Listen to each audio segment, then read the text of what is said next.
Hi, friends. Thank you for tuning in to the Concussion Coach podcast. I'm Bethany Lewis, the Concussion Coach. I'm a neurological occupational therapist and certified life coach, and I specialize in guiding people through their concussion recovery journey. I am passionate about helping people understand their injury, speed up their recovery, and reclaim control over their life post-concussion. The purpose of this podcast is to help increase awareness of concussions and the impact they can have on a person's life, and to bring hope to people who have suffered a concussion and those who love them. I firmly believe that sharing stories and knowledge about concussions will bring important light and understanding to this misunderstood and often invisible injury. The information in this podcast is meant to bring that awareness and hope and is not meant as medical advice. The opinions shared are those of the interviewees and my own. If you are suffering with lingering concussion symptoms, I have created a concussion coaching program specifically for you. I will be your mentor to guide you through your recovery journey, offering help with understanding and managing your symptoms, setting achievable goals, and learning how to manage your own thoughts and nervous system in order to get control over your life again. If this program sounds like something that would help you or someone you love, sign up for a free consultation. In the consultation, you'll get valuable information and resources and gain hope for your future. Sign up for your free consultation at the link in the show notes or at my website, www.theconcussioncoach.com. Hi, friends. Before we jump into this episode, I just want to say that there is something I didn't bring up during the conversation you're about to listen to that I feel is really important and wish that I had mentioned. So I'm going to put it here at the beginning. I discovered during and after this conversation with my guest that she did not know that there are treatments and therapies out there that can help people specifically who are dealing with concussions. This seems ironic since a huge part of my whole shtick is trying to help people know that there is hope for recovery from these types of injuries. So here's a prime example of why we need this information to be put out there.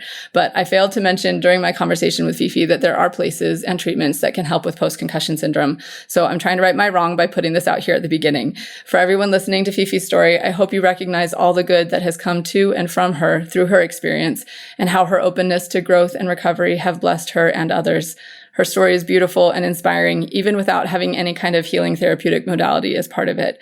And I hope you know that there actually is hope for improvement of symptoms and continued recovery, even if you've been living with post-concussion symptoms for years and years. I did talk with her about that after the recording stopped and just wanted to make sure that that information is out there for all of you as well. Look up places near you, find people who specialize in concussion treatment. They are out there, and listen to other episodes of this podcast to hear lots of suggestions and resources that others have recommended. So while I wholeheartedly agree with her statements near the end of the conversation that letting go and acceptance and being in the present are hugely important and are actually key in recovery, I also believe that that perspective can be balanced with a hope for improvement and effort towards specific goals. This can be complemented by a belief that however things play out, goodness can come from it for you and those you love. Thanks for letting me share this here at the beginning. Please enjoy this conversation with Fefe Deskins. Hi, friends. Welcome back to the Concussion Coach podcast. Today, my guest is Fefe Deskins. She goes by Fefe, which is very helpful for me because for some reason I'm really scared of saying her name wrong. But I met Fefe at the Brain Spark support group in Provo, Utah recently, and was told at the beginning that she has a great story and that I should definitely bring her on the podcast. And I was like, oh, sweet. And then I got to listen to her and was very impressed with her ability to share her experience with concussion and recovery. And I thought she would in fact be a great person to bring on the podcast. So I'm grateful that she's willing to join us today. I asked her to give me a little bio, and this is what she said about herself. My name is Fefe Deskins. I was born and grew up in Ethiopia until I was adopted at the age of 12. I'm currently working on getting my master's online in behavioral analysis through my work at ABA Kids. I'm a member of the Church of Jesus Christ of Latter-day Saints, which plays a major role in my life and my journey with concussion. I enjoy conversing with people and helping others in any way I can. I enjoy the outdoors and trying new things. So this is going to be a great conversation. Thank you so much for being here, Fefe, and for sharing your story here. Is there anything else you want us to know about you before we jump into your story? Not that I can think of, but thank you for having me, Bethany. I appreciate the opportunity. Yeah, I'm excited. So why don't we just jump in right to the story then? Can you tell us about kind of what happened with your injury, how long ago it was, things like that? Okay, so I had the initial head injury was back in 2012. I had a car accident where my car hit a light pole, and the pole fell on top of my car. I don't remember hitting my head or exactly I didn't have any injury, like bodily injury that I can see. There was no bleeding, broken bones or anything. But I remember losing consciousness in and out, and there were live wires. So they couldn't get me out until the ambulance came. So that memory is a bit a blur. Sorry, how old were you? I was 18. So yeah, I was just up in Salt Lake, my first year in school. Very happy time. And I crashed my car, totaled it, went to the hospital. They said I was fine, minor concussion, and they sent me home. And then like a day later, I was having lunch with a friend. We were laughing, having a good time. And I kind of passed out and hit a corner of the table and got what they call a double concussion. I guess it's like when you don't have time to recover from the first, you just double your Jump right into the second concussions. That actually made it worse than the initial concussion. Because with the first, I can still like remember things the couple days after. And the light bothered me a little bit, but it wasn't as bad as like the second time I hit my head on the table, where like sounds, light, everything just bothered me. And I was very forgetful. Like it was, I think my attention span and my memory span was like maybe like 30 seconds. I just forget. And I would just, I think looking back now, like I would just repeat all the questions, all the answers as if I'm in a loop, and I would just relive that 30 seconds over and over again. And I didn't even realize that until someone would say like, oh, we already talked about this. And it's like, oh, I'm so sorry. But then 30 seconds later, and I'm just like the same amount of excitement or whatever emotion I was feeling. And but I think once I started having enough days, and I think it was a couple weeks into getting injured, I started catching like, oh, I already asked this question. Like, okay. So I made a conscious effort to like pause before I started repeating myself or try to catch myself repeating. And then I would stop and ask and say, hey, did I already say this? Or did we talk about this? But that's kind of when it started. That's got to be so disconcerting to not know, like, if you could trust yourself to have remembered what you were just talking about, and probably disconcerting for the people around you. Like, are you okay? Like, how were you still away at college? Did you stay where you were at? Who were you living with? I was living on my own, and my parents were like 3 hours away. I didn't really have anybody nearby except this boy I was dating. And even I think the scary part, when I knew it was really bad and I needed to like do something about it, was when I took a test in class and I failed it. Like I got zero. And I was kind of shocked because I was like, I know this material. Like, I don't know why I got zero. And even the professor was like, let's come to my office and talk about it and why, like, what's going on. And so I told him, like, hey, like, I did have a car accident not long ago. Like, I don't know if that has anything to do with it, but like, I know, like, the answers to this. And he's like, I know you know. Let's figure it out what happened. And so he would have me like read the questions, and then like he'd be like, what's the answer? And I can say it. But then he's like, okay, you read it. And so when I would read it, I would actually skip over like small words, like words with 2 to 3 letters. Like I couldn't see them. So when I was reading it, it was like very choppy. And so I was getting confused. And so I missed all the questions. So then he's like, you need to get help. But I think that did scare me because I used to read all the time. And so I tried reading again, like after reading that, and I couldn't understand what I was reading. Like there was so many, like it was like words like and of like the people's short names. Like I just couldn't see them. It was just like, oh, they weren't there. And so then I would get headaches if I read more than 30 minutes. Like I would have this really severe like headaches. My eyes would hurt. And the more I was trying to read, the more exhausted I felt. Like I had to take a nap. Like I was crashing. So I just stopped reading, which was really sad for me because I used to read so many books a week. But I still struggle with reading actually. But I've been trying to expand my time of like an hour. So I can read up to like an hour and a half now without like forgetting what I'm reading, or like I can't focus. And so I just read for an hour and a half right now. Oh my. So did you, I think it's I could see how not have like your brain skipping over small words would be problematic in a test situation, because a lot of times they like try to trick you by saying what is not the answer, right? Like throw that in there, and that's not seeing that, then you're definitely going to be getting that answer wrong.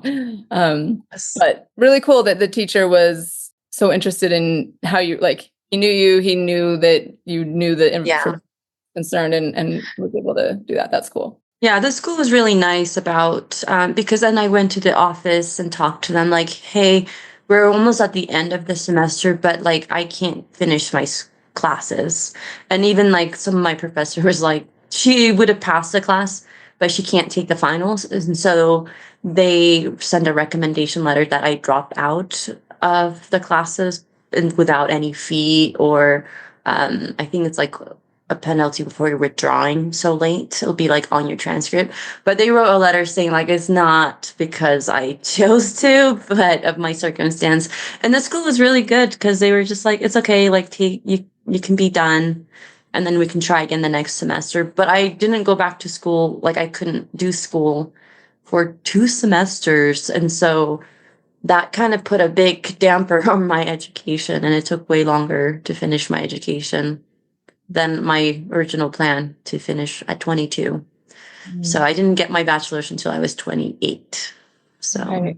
Well, thank you for sharing that. And because I actually haven't, I'm thinking as I've done these lots of these interviews, I haven't talked with a lot of people who had their injuries in college and how they dealt with the system there. We've talked about high school stuff, but not as much in college. So that's good to know that that's a possibility. You can get your teachers to write notes and do all of that. So thank you for sharing that, and just the timeline, like having sometimes an understanding of the timeline for people can be helpful in setting expectations. Not that everybody's is going to be the same at all, but just knowing that that's a possibility. How did you how did you handle that? Like the extension that you were not planning on. it's really fascinating because I think at first I was feeling a lot of emotions that so I don't think I even was concerned about my school as much as like what's happening to me.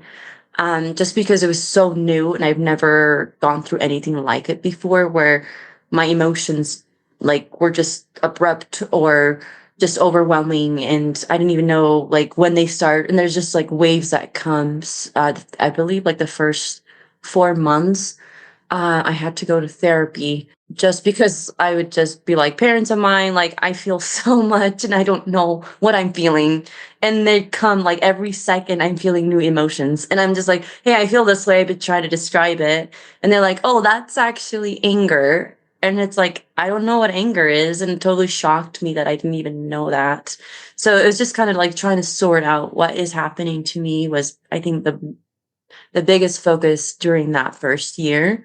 And so I think I just put a big hold on my school until I can figure out like what's happening and where am I going? Because sometimes I will find myself at locations I don't even know how I got there. Like I don't remember driving there or like why I went there.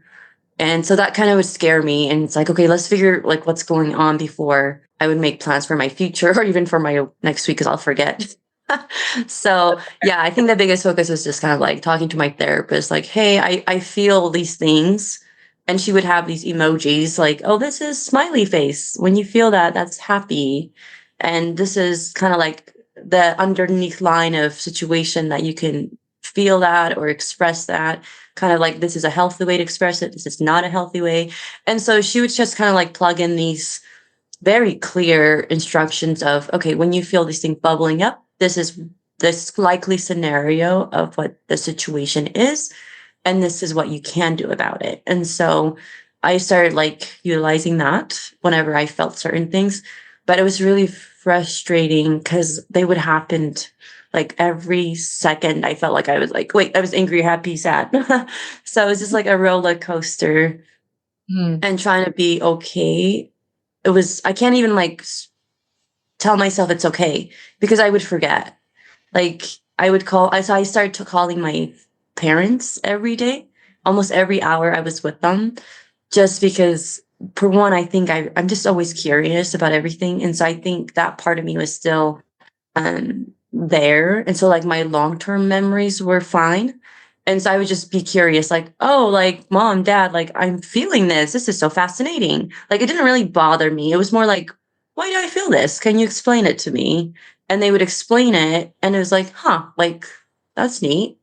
Okay, moving on. So I was very detached from my own emotions, as if they were, I knew they were my own, but like they weren't really. I don't know how to describe it because it's like I was kind of like studying what these emotions are, even though they were my own, I'm experiencing. They were all new. They felt all new. I think I was more familiar with happy or excited because that's usually my personality. I'm a very like bouncy. My friends would probably say I'm a very bubbly personality. And so I think the ones that I was curious and just like, what is this was more the negative emotions because I don't usually experience them. And so, and if I did before, it was like, oh, well, like moving on. Like I never really like took the time to understand like, why did I feel that? Or I never liked them. I always have like not avoided them, but like just kind of gave them a few seconds and then moved on. And so, but when I was feeling it like back to back, it was just like, wait, that's anger. Like I don't want to be angry. Oh, I feel sad. I don't want to be too sad for long because then I would just. I remember getting into these loop of repeating this story, like, oh, this happened. I need, and then I was just on a loop, and I get sadder and sadder. And so my parents thought I might be going into depression. I had no idea what depression was. Like I've read about it in school because I took psychology, but to be like now being labeled like, oh, you're, like a depressed person was just like, that doesn't feel right. It didn't, I don't think it felt right to me, even though I know I didn't understand it or I couldn't remember, like, but I knew deep down, like somehow, like depression and like who Goethe is in my mind they weren't together. Like I was like, that's not me. I knew that wasn't me. So whatever I was feeling, especially a lot of negative feelings, I was like, those are not me. Like something else is happening. So I would just kind of ask a lot of questions like, why would I feel this? I don't know. Like there's no situation around me that can cause me to feel that. So I always thought they were more of a chemical wave or some sort of um that were in my control, if that makes sense. Like if I felt deep sadness or anxiety, I just felt like, okay, you don't usually feel this. Because again, like I had my long-term memory to have reference. And so I was just like, you never feel this. Like when this kind of similar situation happens, like you move on. So why do you feel this? Like, what does it mean? And so I think that's the kind of question I took to my therapist. And she'll be like, maybe you're right. Maybe it's not you, but it's the chemicals being released. And that's kind of what you have to deal with now. And remember telling her, I don't like this. I don't want to feel this like this. She's like, I don't think you can help that. So I was grateful that she was very patient with me to kind of treat me kind of like adult, but like a kid, try and explain in a very simple form what everything I was experiencing and not so much make me feel like I was crazy. Because I think I kind of felt like I was crazy because all of the depression or anxiety or the paranoia feeling like I would feel were very scary for me at the time. And so I was just kind of thinking, oh my goodness, this is literally what you see in movies and they like put you in a psych ward and lock you up. And I think all of that would make everything worse too. And so, but she was very patient. She was honestly my favorite. And I was always looking for a therapist like her just because of like how patient she was and just kind of like gave me power to feel what I felt and to try and express, even though if I was forgetful and I couldn't articulate my feelings, she still would be like, give it a try, like try it. And that made me feel like I still had power instead of like the feeling of helpless or hopeless. So I I'll love that. never forget her. Yeah, thank you so much for sharing. I think that gives such a good insight into how people, I don't know, I'm just thinking of how somebody might be able to be supportive of someone who's dealing with a concussion. Like she just held that space for you to try to Yeah. express your emotions and to like let you know it's okay to be feeling whatever you're feeling and give you, yeah, like let you experience it, talk about it, even though it was hard and you got frustrated about it. Like I love that example and that was so meaningful and impactful for you. So I hope that's very helpful for people to hear. Thank you for sharing that. And I'm curious, did she have previous experience helping people who had brain injuries specifically, or was she just like a regular therapist helping people with emotions kind of thing? She was actually a regular therapist. She did what's called the CBT therapy, cognitive behavioral therapy. And I think it just really matched well with me because I still use it myself. She kind of gave me a tool to like do that with, by myself. And that, that was a game changer for me. I don't know about other people, but I'm very logical and rational. And so for me to sit down and say, okay, kind of like draw a board in my mind, like, okay, this happened. Like someone said this to me. And then I break it down in my mind, like, okay, you feel this emotion, that emotion, but why did that bother you? Or why are you angry? Or why are you sad? And it's like, oh, it's because they are important to me. Like, let's say I remember a lot of my struggle during that time was like my interaction with my boyfriend. Because I, with short term memory being whack, I would forget every conversation. Like, I'm either super happy and excited to see him, or I'm like, I don't want to see you. Like, it's never like, who are you? It's more like, you want a lot from me, and I don't even know how to give that. So like, what do you want? Or I'm just very affectionate and just like, oh, I remember like all the feeling of being joyful and loving. And another thing is like little things would just sometimes make me upset. Like they have to be exactly how I imagine them for me to understand, like, oh, this, when you see this is what happy, you'll feel happy kind of thing. And so, but if any part of the detail was off, it would just ruin my whole day. Like all day long, I'm just like, I don't even want to be here.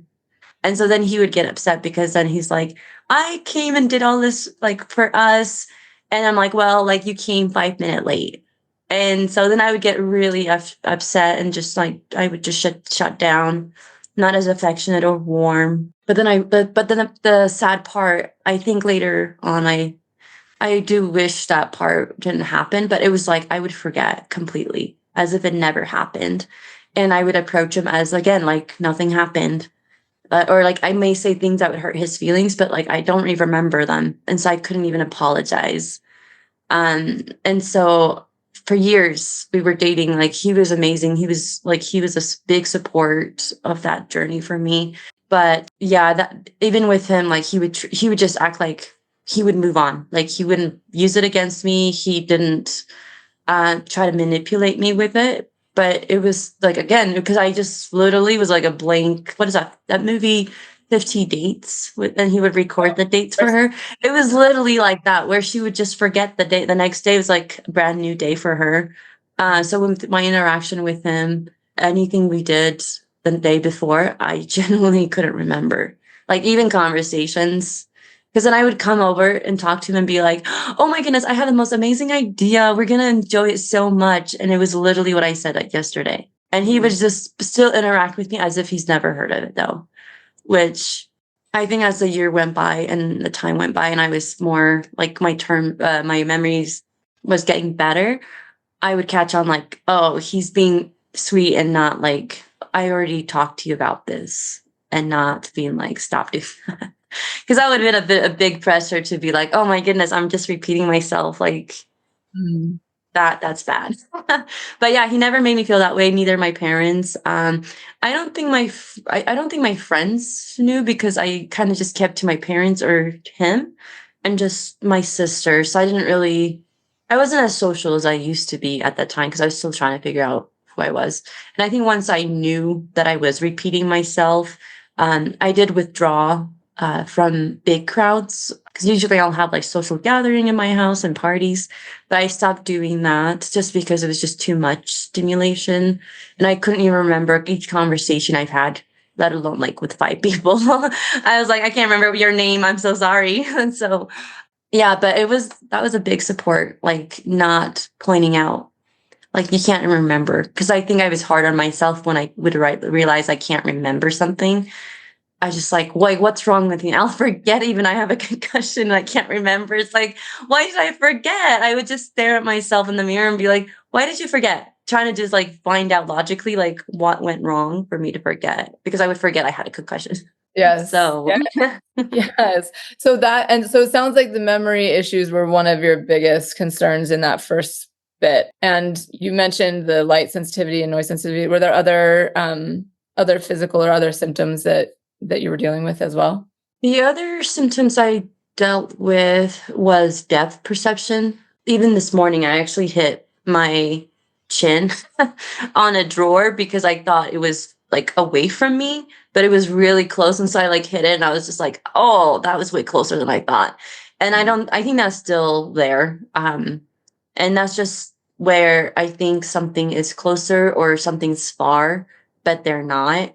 Sometimes, like, especially when I'm tired or my focus has been on like tasks for 2 to 3 hours. I think the max for me currently even is like 4, 5 hours without getting like any like caffeine assistance or anything, like where I'm just like using my own brain power to do my task, full focus, still there without exhaustion is about like 4 to 5 hours. But after that max, it's like almost my senses just go like disarrayed, and things that I'm just like, wait, didn't I just see that thing there? And it's like it almost feels like it moved. So I have to be really careful when I'm driving, especially just because sometimes certain cars that are coming, like when they switch lanes, they feel like they're coming really fast, but they're not. And so I have to keep telling myself, like, don't panic. Like, that took years to actually get to where I am now, to where I'm not scared, especially with the big semi trucks. Because I've had multiple other like car accidents after that incident. And so, like, not freaking out and just like overcorrecting, that's a panic attack in itself. But now I'm able to just kind of like breathe it. It's like, okay, they're coming in, it's fine. They're switching, it's fine. Um, but sometimes certain cars do scare me because they'll come really fast and they'll just go in and out. And it's like, I don't know how close you are to me. And I want to like put my brakes and just like freeze up. But I just have to keep telling myself, like, it's okay, like, stay in your lane. You know, you're on cruiser. Don't mind other people. Like, it'll be their fault if they hit you. So it's like, but please don't hit me. But I think another big one is that depth perception. Because even when I'm in a parking lot, if there's rain or anything that can change what the area looks like, if you think of like two parking spots, like the yellow line that divides them, sometimes my brain will actually like expand that space to look like another parking spot. And so I'll come in driving a little too fast to go and take that spot, and it's like, whoa, whoa, whoa, that's not a parking spot. And I have done that so many times, and it's like, okay, like, that's just another. I have to keep talking to myself about it. Like, if you're in a parking lot, like, just try to find like another space that's open rather than trying to get in between two cars.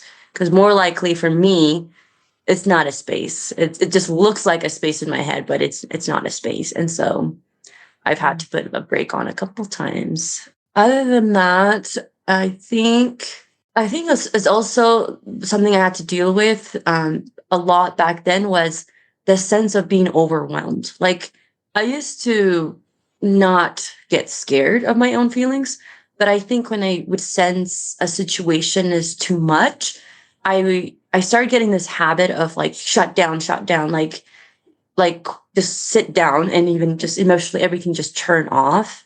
And so I was lucky to just pick up on that as a pattern of, whoa, like, this is not good to do. But I know sometimes even now, my brain thinks something is too much for it to process. It just wants to just turn off like a computer. It's like shut down mode. And I have to tell myself, like, it's okay, just like walk away from it, rather than like, I mean, like, physically, I want to just curl up in a ball, like just sit down. And so I just try to, I mean, I guess you want to keep living normally. And so not to like do that in public. I have to just tell myself, like, oh, it's okay. Like, we can go to the house, like, or the car. Just finding a place where I can just shut down for just as long as I need was something that I had to catch on and just like allow myself that space, because otherwise I think just my own personality, I would be hard on myself for reacting that way to like, most people think those things I feel overwhelming are very minor. And so they would like say, oh, you're being dramatic, or I've heard that a couple times, and I was like, I know, I get why you say I'm being dramatic or overreacting, but to me, that's literally what I feel. It's too much for me to feel, and so not everybody understand, and they'll say like, you're being too dramatic, or you're overreacting. And it's so, just so I don't hear those words, I just created my own space to go feel what I feel. Or if I need to shut down, to just go shut down somewhere safe. I think that's such a good example. And did you figure that out on your own, or was that something you had worked through with somebody? Like, I'm just curious how that understanding came about. That's going back to my therapist I was telling you, CBT. Like that whole idea just really clicked for me, where it's like when you start being aware of what you feel. I know some people write down like after an injury. I have a friend who wrapped around a snowmobile around a tree, and she really got damaged on her head. And she called me up and we talked about it, and I was able to help her. But it's just like you got to figure out like who you are and what's happening to you, so that way you're not surprised and caught off guard, like, oh well, it's why am I in this situation, and not knowing what to do in a panic.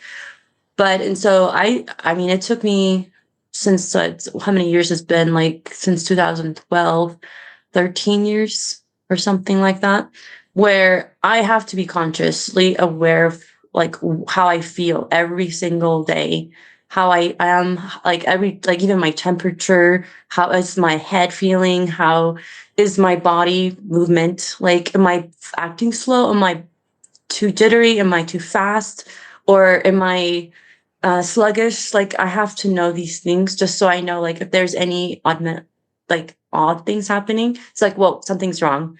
Then I would know to kind of help myself. Because I do live alone and I don't very independent person.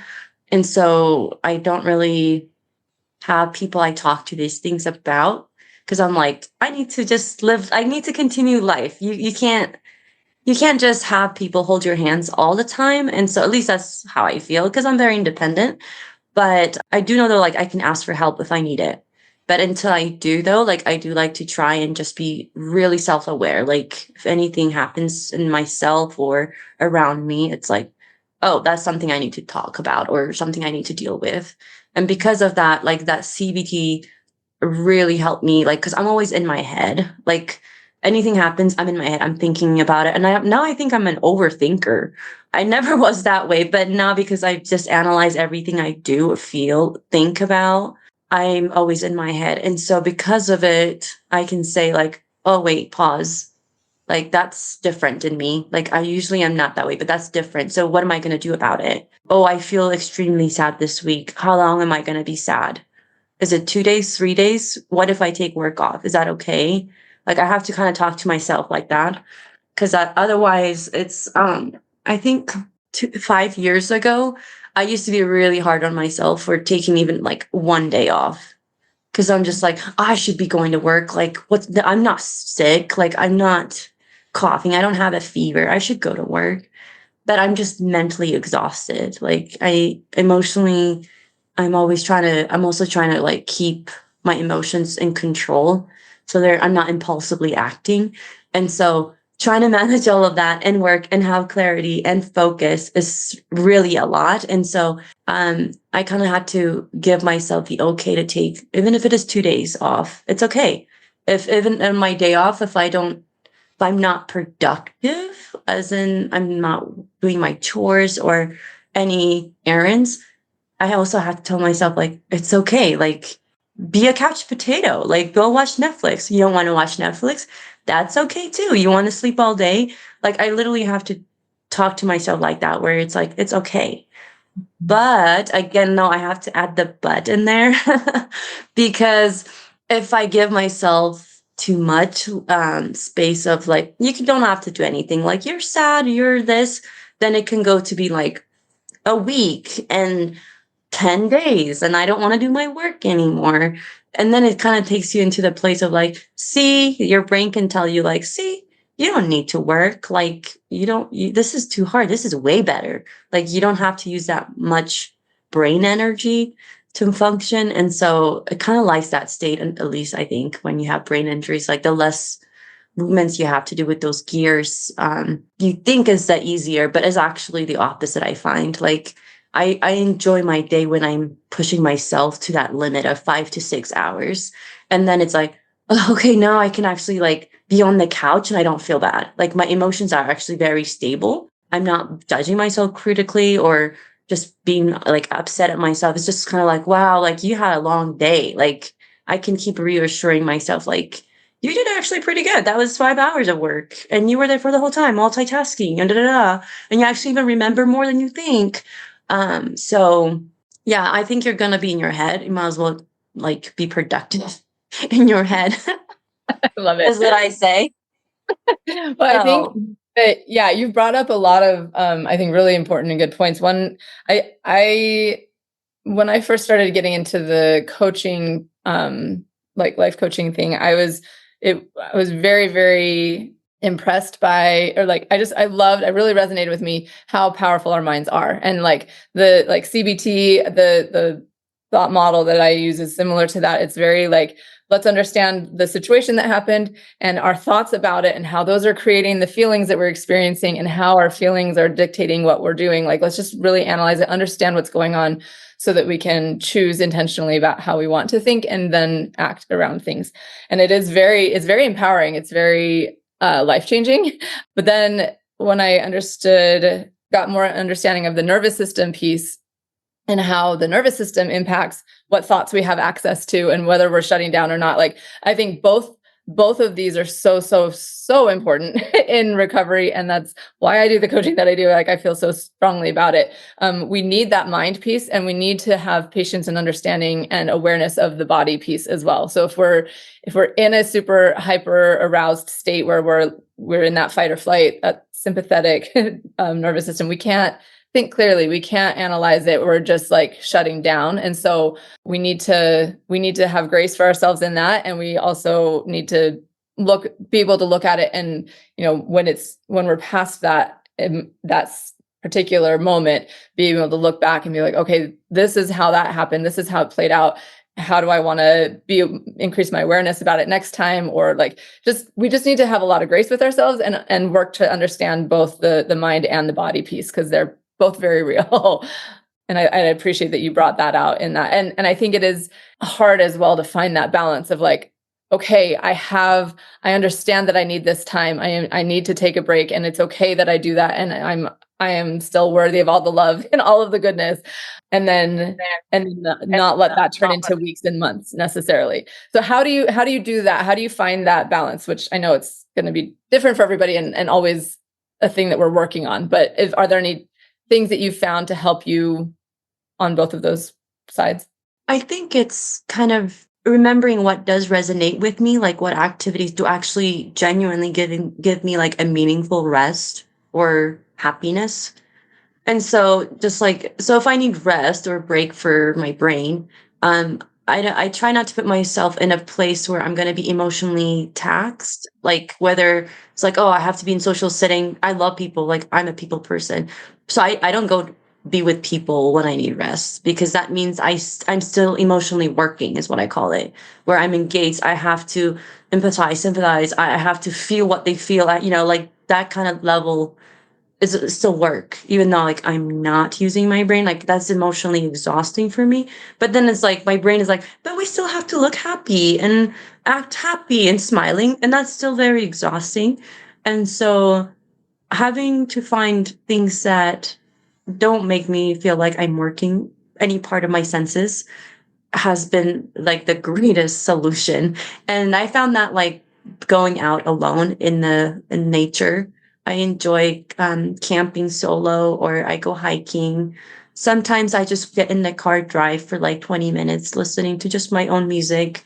They make me, especially if they make me sing along, just because then I feel like it's an outlet to like, if sometimes I go from singing like screamos and death metal stuff to like church music. And so it just kind of gives me the different arrays of, okay, you've literally been with people for 10 hours or this whole week, and all of these events happened, or work and school is so stressful. It's like, what songs can that be an outlet, like when I'm singing with it?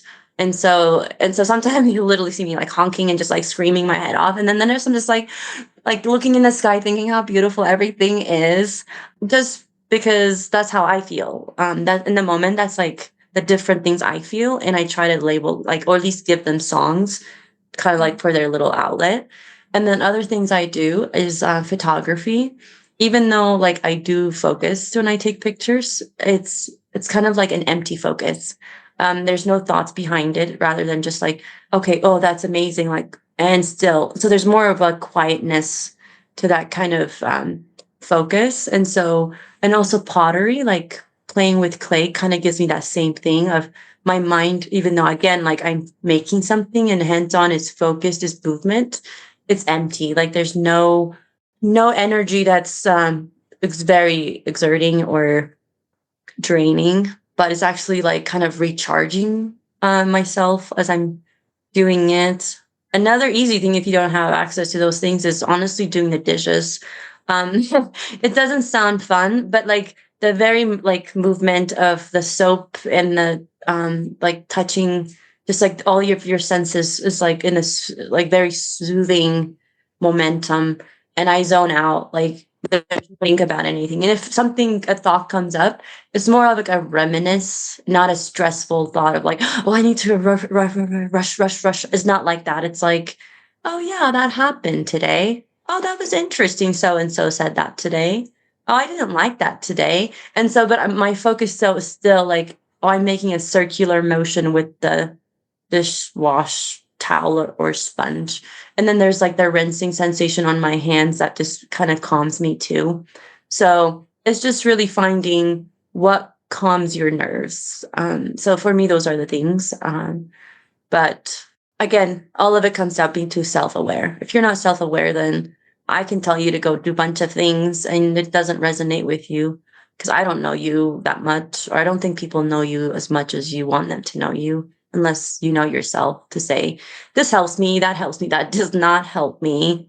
So if you're not helping yourself to figure that out, then you can't expect other people to help you with that one. That's what I've learned is I have to always help myself. I have to be the advocate for myself. Like my parents are wonderful and they love me and my friends love me, but they don't really know what's happening in my mind or in my emotion banks. And so I either communicate that with them and say, hey, like I'm feeling very overwhelmed, or like I'm so anxious. I don't know what's happening. But I don't like this. Like, let's not do this. I have to vocalize that, or they'll just assume everything is okay. And I'm just sitting there like, I need to leave. Like, please end this. But again, no one can hear my thoughts. And so I have to advocate for myself.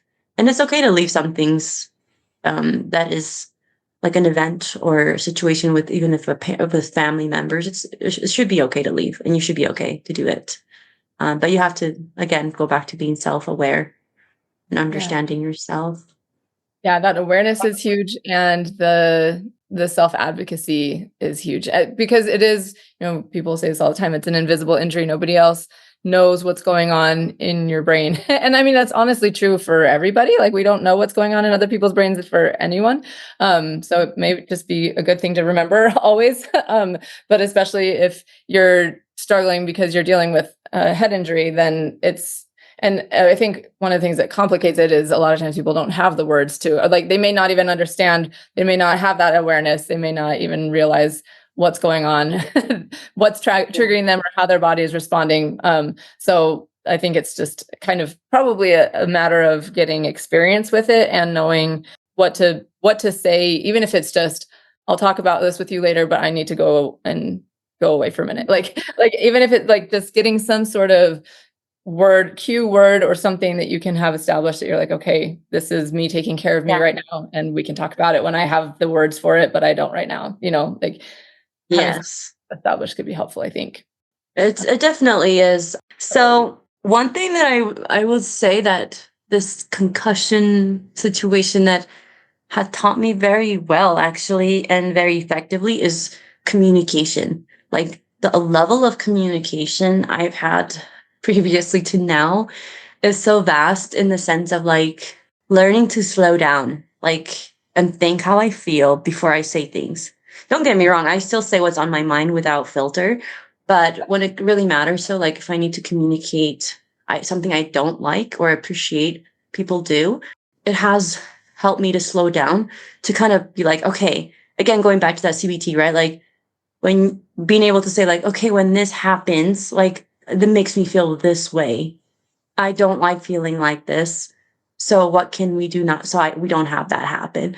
Just being able to communicate like that has changed on how I interact with people, like even at work, with children, and like like I said, my relationships, my just like everything. It has influenced the level again, going to the level of communication. Before I used to just be like, oh, it's fine. Like you never talk about it, you know? It's like, "Oh, it's okay, it doesn't bother me," even though it really does bother me. I would just kind of, like, move on because, like I said, I was a bubbly personality and, like, I never let anything stick, but now just to, like, be like, "Okay, it doesn't stick still," but, like, being able to communicate to just so I can help my friends or my family members to be more self-aware too, has just been, like, an eye opener because I never thought that could actually like I can help them communicate better by communicating even like my feelings, whether it bothers me or not, has been a game changer for all of us. Because some of my family members can be very impulsive and like what they do or how they can explode happily or sad like negatively. And so but whenever we talk it's like well you're being too much for me, like slow down, like what are you saying? I don't understand like where you like I just feel like because like sometimes when people talk to me my brain picks up on their tone of voice a lot more than the words, especially if they're like upset about something or they're too excited about something and they're just like, and I was like, well, like, what are you trying to say? Like, slow down because my brain needs to catch up to every word, your emotions, your state of being to understand the message you're trying to share with me. And so when I do that, it's like, oh, you're right. I'm trying to tell you this. And it's like, oh, okay. And then we can actually move away from like either conflict, like at least heated conflict or disagreements, just because they're like, oh, maybe you're right. Like I'm coming in this a little too hot, or I'm overly excited and I'm just babbling along. And so it just communication has changed. And I think that's an advantage and not a disadvantage of concussion symptoms, Yeah, it's which I'm very interesting. grateful for that. So Yeah, I love that. Thank you for sharing that. It's so interesting. I feel like there are a few things that I hear consistently that avoids that people are maybe sometimes surprised that how they improve, like in ways like the communication. Like it kind of sucks that you're kind of forced to have to learn how to do that, but it really does like open and expand things in a way that you wouldn't have learned necessarily before, or like you hadn't done before.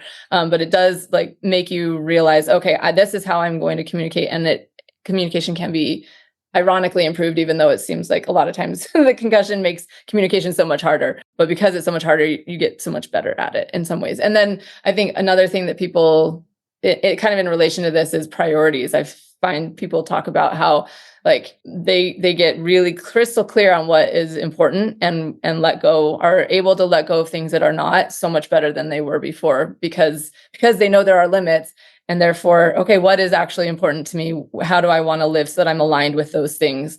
And it can just be very like clarifying and help people to, yeah, make their priorities clear and live by them. So it's those are just a couple of that's things. very true.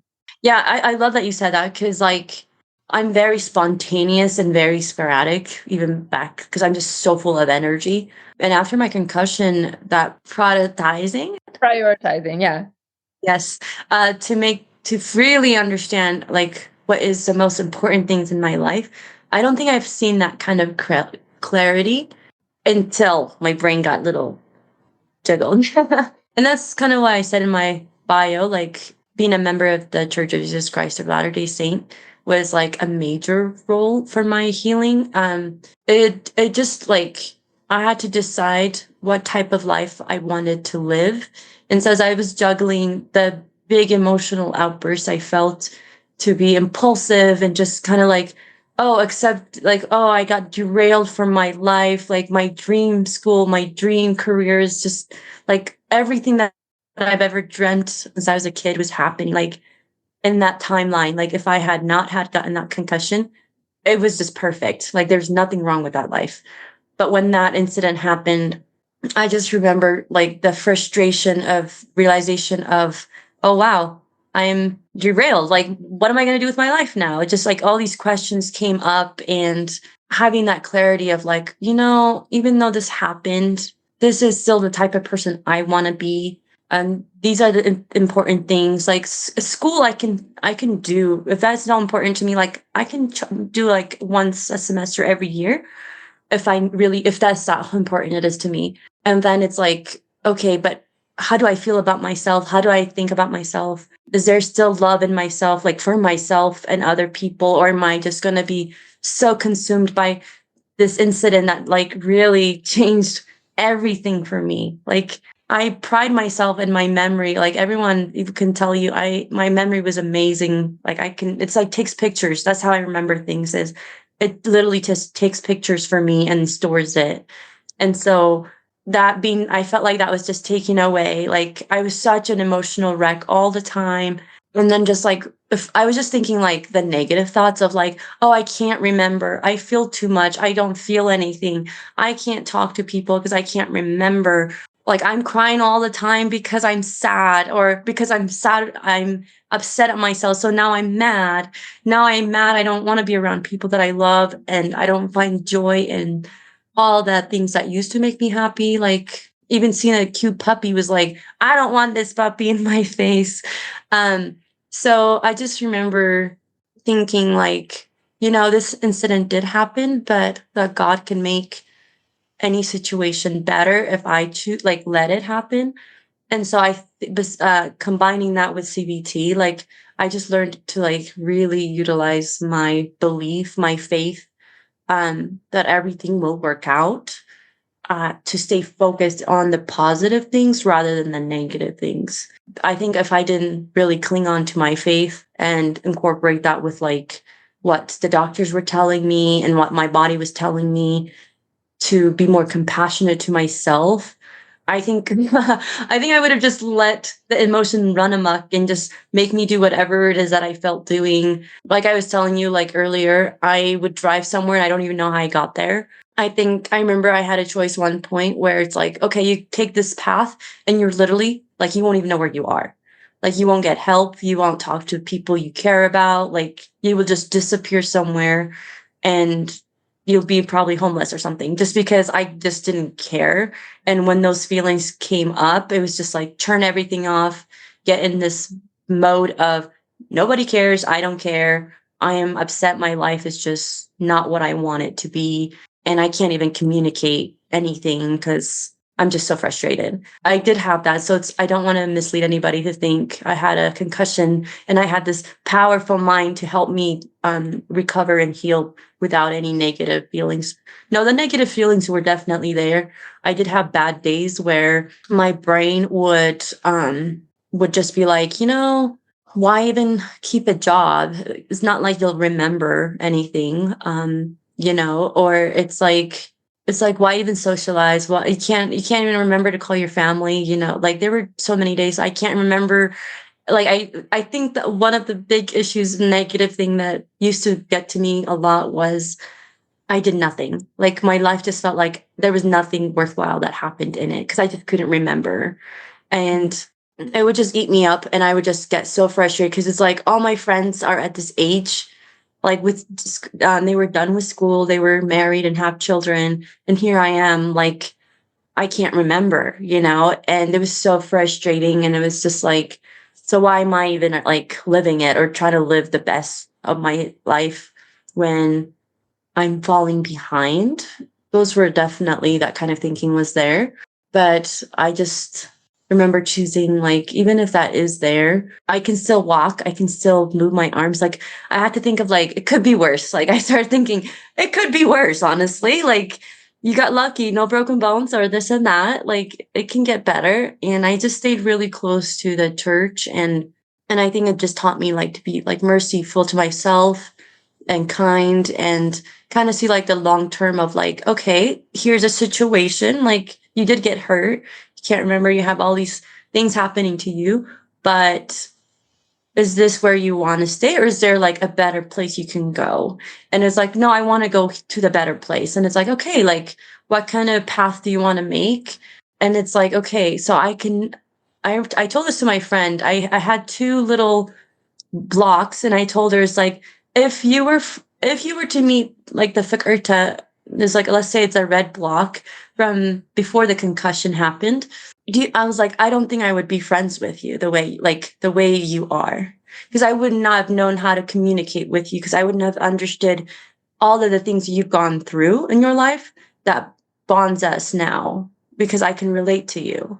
And then like and so she's like, what do you mean? And I was like, I would have never experienced what it would be like to have depression, anxiety, or panic attack, or headaches, or migraines. Like I could not, I never had those.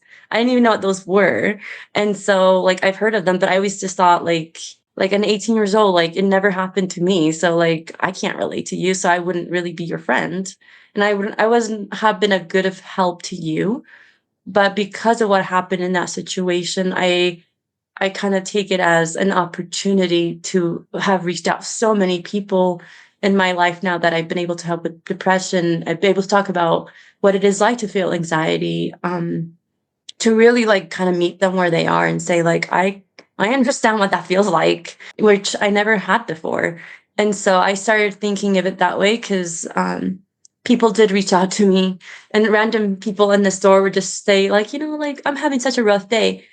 And so this bubbly girl would have just been like, oh, well, have a lovely day. Hope your day get better. And then I would have just left.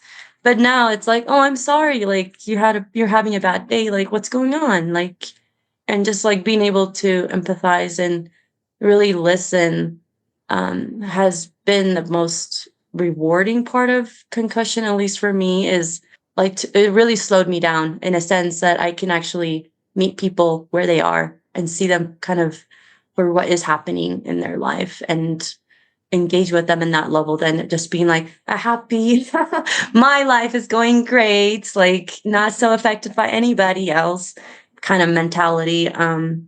So like it's very difficult, and there are negative things with everything that comes, but I don't really believe in there's nothing that we don't have control over. Even if, like I said, I've had I don't think I told you, I've had probably like 11 concussions since that one, just because I think they said once you have a concussion, you just keep getting them. And it's all varied from minor to like a major concussion. My last major concussion was in 2019, and I blacked out. And the only two words I could say was curry and toast. That's it. There was nothing else I could say.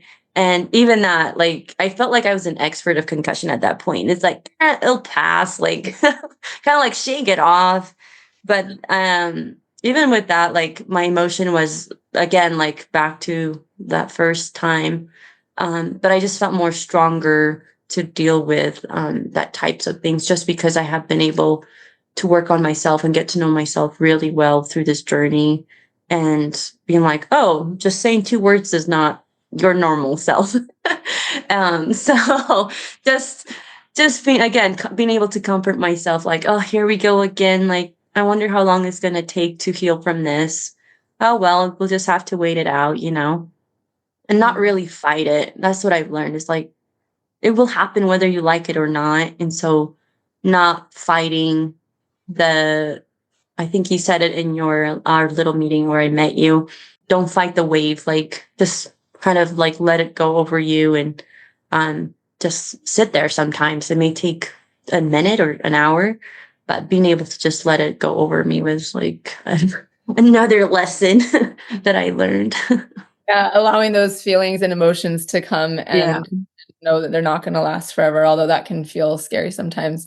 Yeah, and I think too, not resisting what is your experience right now, like, and that's so, again, so hard to do sometimes, but if we can't we can't move forward if we don't acknowledge and accept where we are. Like, yes, this analogy always comes to my mind of, like, when you're asking Siri to give you directions somewhere, and like she needs to know where you're at, and where you want to go. And she doesn't yell at you for being where you're at. Like, oh, I can't believe you're there. Like, it's just like, oh, okay, here's where we are. And if we want to move away from it, then we need to know what we're like. We want to go somewhere. We need to know where we're at and be okay with where we're at. And that really is an important step.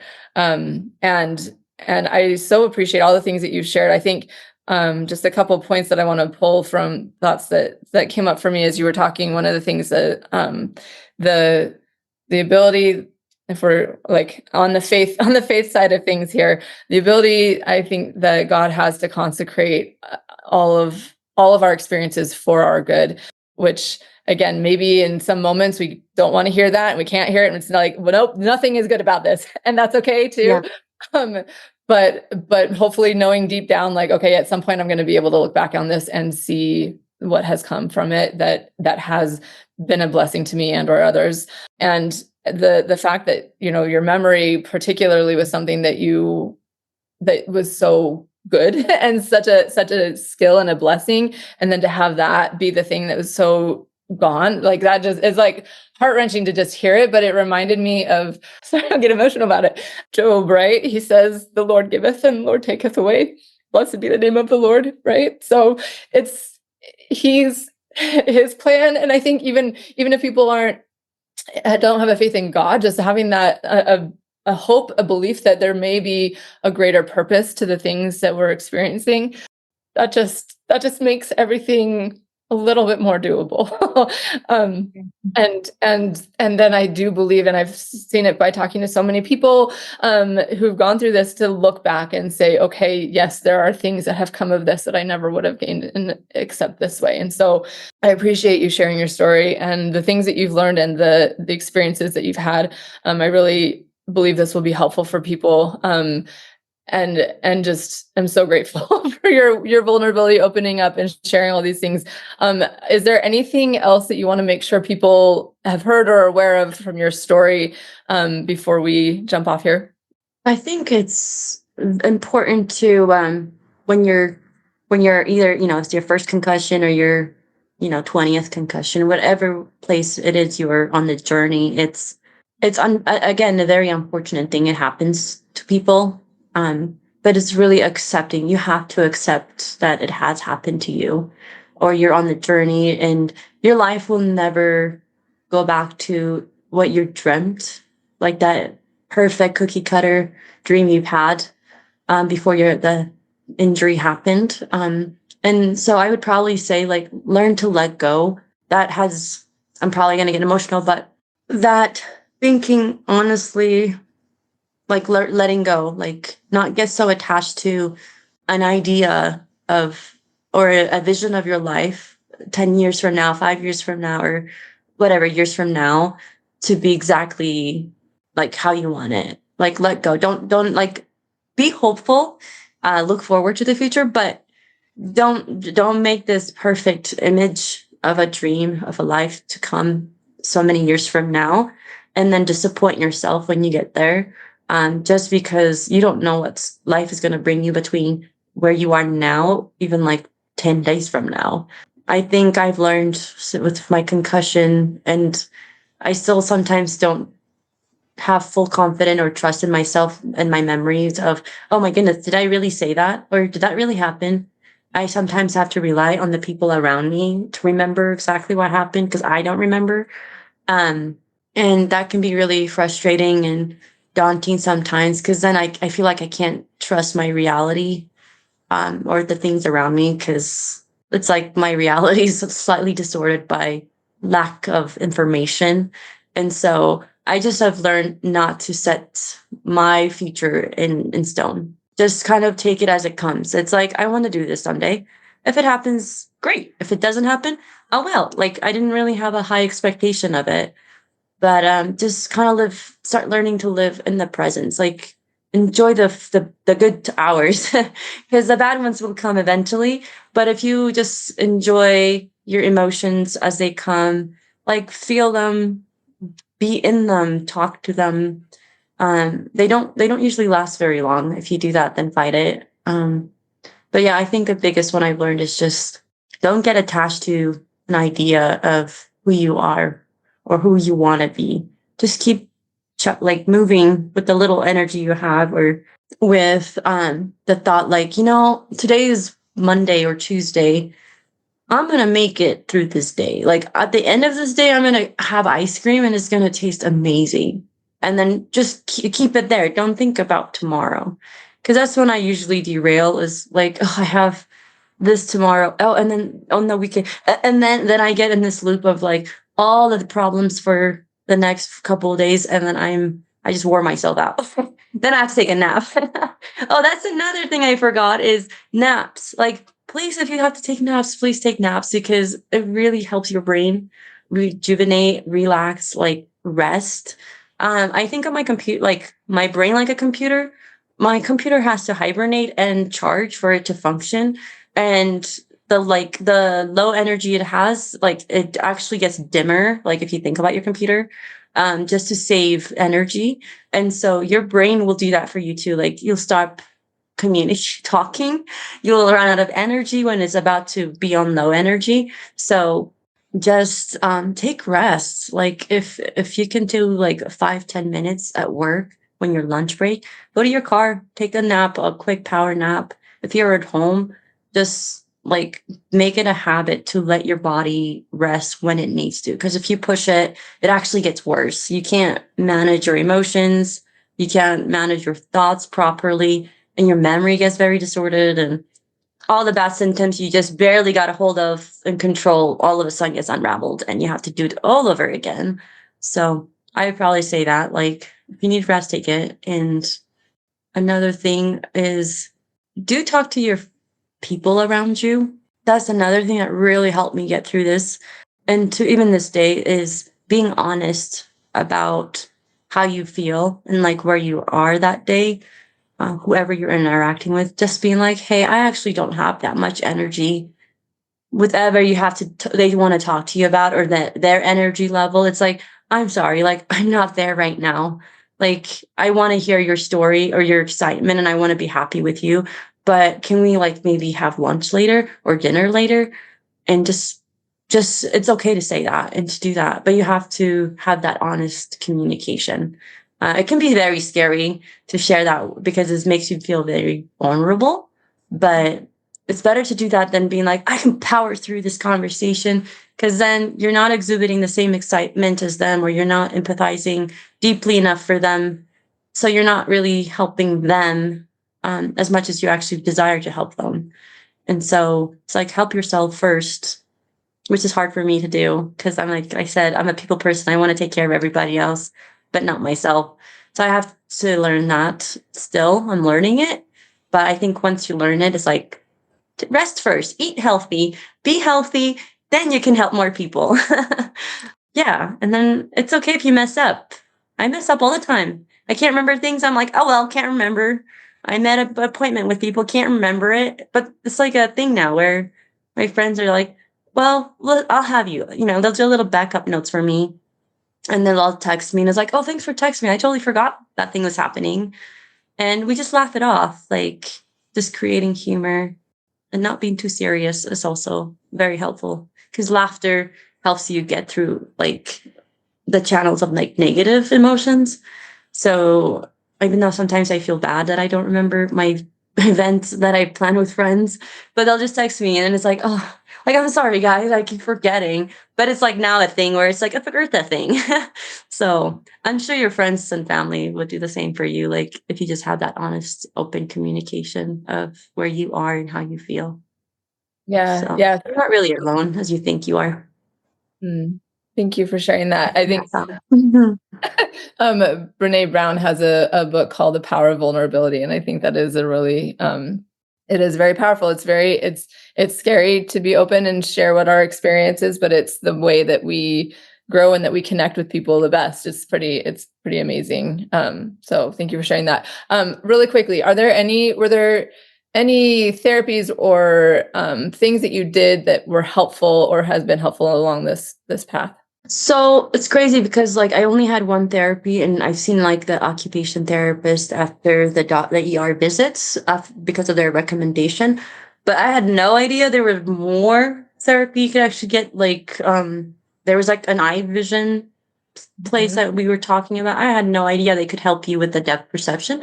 But the one I personally did a couple years ago, which changed that was crazy for me, was it's like alternative physical therapy. Dr. Beeler and Sandy in Utah did that.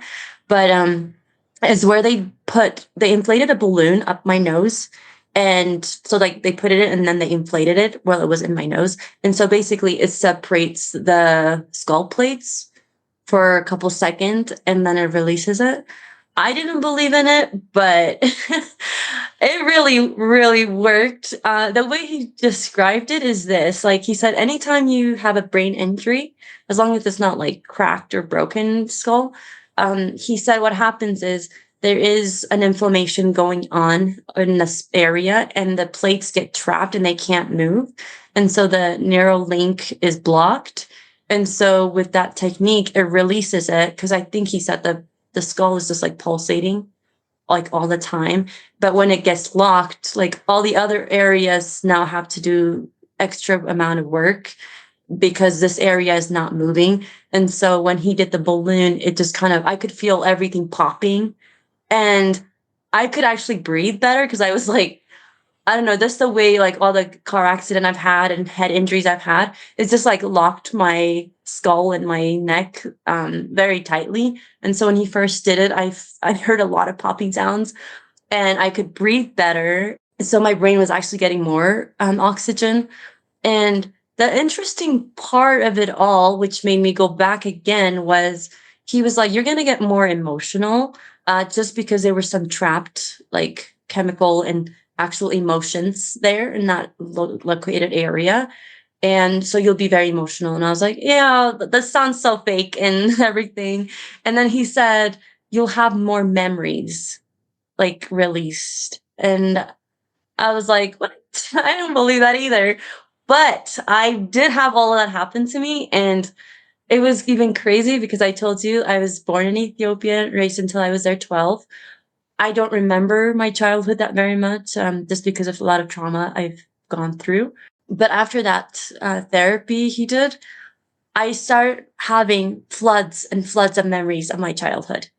Like everything that, like if you were to ask me, like before that incident, like that therapy I had, I don't remember. Like I was so in a dark place, my brain just blocked all the memories. They're just black spots in that memory bank. And when he did that, floods, like I would just dream memories of my childhood. And I verified those memories with my cousins and some of my siblings. And they're like, "Oh, you remember that?" And I was like, "It did happen." And they're like, "Yeah, it did happen." And I just bawled because it brought so many memories of my parents, whom I lost both of when I was a kid. And so, like, those memories around that incident was just black, gone. I thought they were gone forever, but they weren't. They were just brought back. They were trapped, I guess. Um, and so a lot of memories of that came, a lot of memories in between some of my concussion incidents. Things, I was telling you about my boyfriend, I couldn't remember a lot of. Oh, that was a big whammy when I did the second round of that treatment. And I felt horrible because I actually remember a lot of things from that too. I actually even remember like from the car accident, like a lot more than I thought I did. Like I remember when the ambulance came and how they took me out of the back seat and because they couldn't get in the front, and what was said at the hospital, like the police officer talking to me.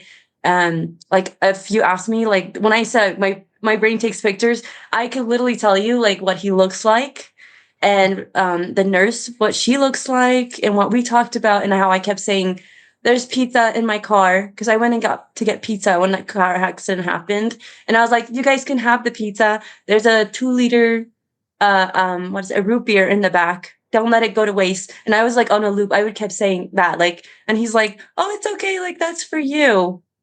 Like I can't take it," and all this. And he's like, "Are you on drugs?" I'm like, "No." But then I would go back to like, "There's a pizza in the back of my car. There's a 2 liter root beer. You can have it." Like over and over. And I could remember all of that. And that was just literally around the same day when it happened. And so, but going back to my boyfriend, I remember a lot, so much, and what he had to endure. Like my ups and downs and my outbursts of like real anger and like saying mean things, but just like he at one point I was like, I am so sorry. I felt like two different people. Like there's like no words that could describe like how like sorry I was. But like how I mean, amazing for one, like for him to just endure all of that and stay. Like we weren't married or anything, but for him to just be like, I get it, you know, like be patient and loving. Um, but like remembering that and him just still again not using it against me and able to communicate like all of that and sharing that with him. He's like, you remember? And I'm like, yeah, like this is a horrible treatment, but like I'm so glad I did it and I'm glad it worked because it really did. It's a very alternative treatment, but I think it's starting to become more popular. It's very painful. Felt like someone punched me on the nose, but I was thinking about it actually going back to do it again, just because how much benefit it brought my memory. And it almost reset my memory. Like how I was telling you, it just takes pictures. I actually am almost there now again. Even though my reading level is not to that max. But I actually can remember just the way I used to. Like I can go to a place one time and I can get there from then on without like GPS. Like now you can tell me things and I'll remember everything you told me. And so like the only time now I have a hard time with my memory is if I'm tired or if I've over like used my brain over the 5, 6 hours. And I actually can do a lot throughout the day and multitask and still remember, like still retain the new information I've gained, even like a week ago. I can tell you what happened a week ago. If you were to ask me before, I couldn't even tell you yesterday, right? Or this morning. So I think that was like, beside this, doing the CBT and therapy and that random, I don't even know what he calls it, but it's literally they put a small balloon up your nose and then they inflate it and it pops the bones, I have separates the heard skull of that bones. before. I'm trying to remember. I'll see if I can look it up and get it in the show notes because I remember having heard of it, but I don't remember either the details of what it's called or even Okay, all. I'll try to find it too and send it to you if I find it. Yeah, it's by Dr. Bueller up in Sandy. He does it. He's really like he works with a lot of sport injuries and concussions, and he's helped me a lot after my car accident. So usually that's who I went to. I'm like, hey, I got hit again. He's like, again, come on over, lay down. So he's very well known for his concussion alternative treatment. So Okay, cool. very helpful. Thank you. All right, last question. I promise this is the last one. How have you maintained hope through your recovery journey? Again, my faith.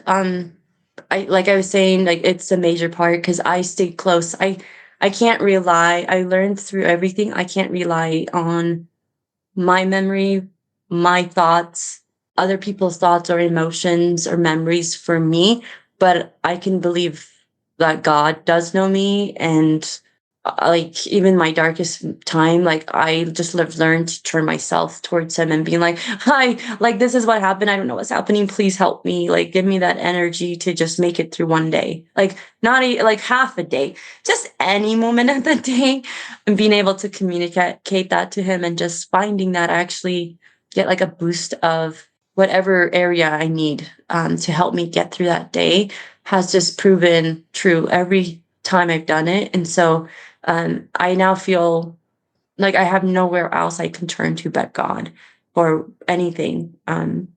Whether it's like life is going good or life is really bad, or I have a headache, I can't remember. I'm so exhausted. Like I told you yesterday, I drove for 8 hours and just driving like my visions was just getting blurry in all the cars and I see a bush moving and it's like what is that and just having to go through all of that emotionally.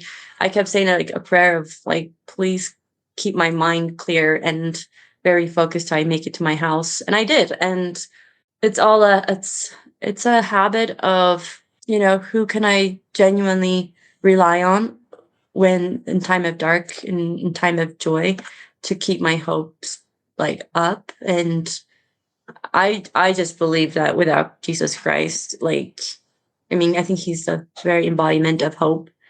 And so without relying on him and staying close to what does keep me like remembering him and focused on him, it's that's when I know things gonna go wrong. And yeah, so like for me, I have to have inner peace. And for that to happen, I have made an inner sanctuary where if nothing aligns with where I can feel the spirit of God or the spirit of the Holy Ghost or anything like that, then there's chaos inside of me. Like I can't process anything.